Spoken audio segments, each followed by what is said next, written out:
So I'm going to come back to the era and also how it deepened both of your idea of our history and our idea of India.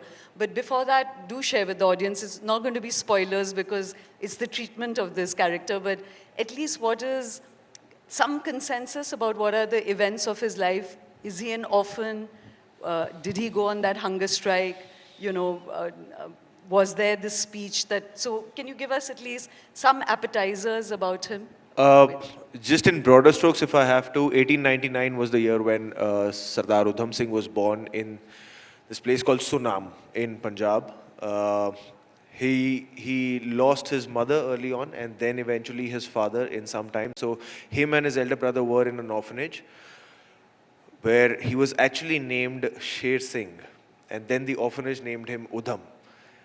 After that, at the age of 20, after the episode of Jallianwala Bagh happened, he left the orphanage, and then it was his personal journey into the world, his journey for the freedom of India, and of course then the journey that eventually led him to London, where he's actually, not many people would believe, Sardar Udham Singh, while being in London, and that's so fascinating about him, he's also worked as a background artist in a British film called The Elephant Man, which you can find on Google. He's been a carpenter, he's been a voyager, he's been working in That's mills. what P.T. Barnum's show. Sorry? Elephant Man, about P.T. Barnum's show. The show was made into a film, and he was a part of that film. Oh, okay. So it's just fascinating to know, and at the same time, parallelly, he's trying to get people to regroup the HSRA movement, because in 1933, when he left from India, by that time, Shaheed Bhagat Singh was hanged, and most of the comrades of HSRA were hanged. So he's trotting around the globe to get that support back, to make people aware of the brutalities that are happening in India by the imperialistic British government. And at the same time, he's doing all these things to meet, for survival. And then eventually in 1940, he avenges that bloodshed that happened in 1919, which changed him for life. So, Shoojit, I started by saying that it's beautiful that we're ending this day with you because it reminds us of the miracle of India and the ideas that underpin us as a nation. So tell me if, I've only started to look him up after hearing about your film, but is this detail true that when he was in jail, he called himself Ram Mohammad Singh Udham, and he was wanting to evoke all the religions that make up India? Is that detail true? Yes. He called himself Ram Mohammad Singh Azad, and some places he called himself as Mohammad Singh Azad through. So he was, I think that was a kind of a message that I think he was trying to give.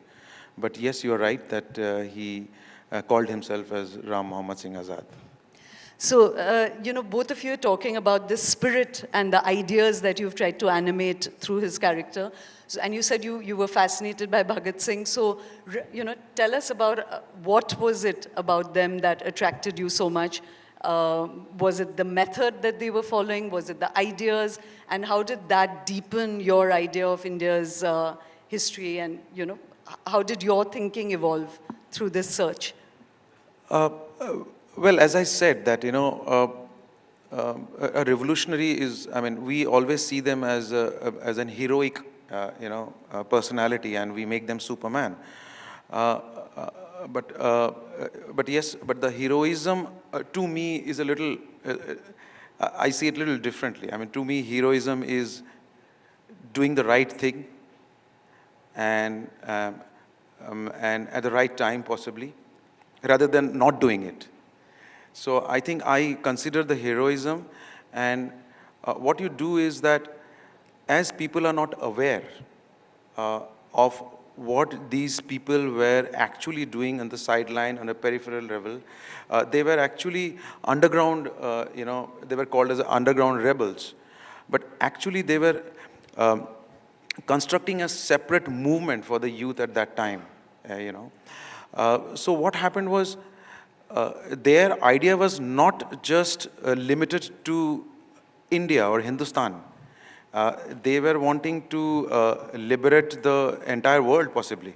That's what their idea was. So that fascinated me. That, you know, it's not just about us, that exploitation that we are talking about.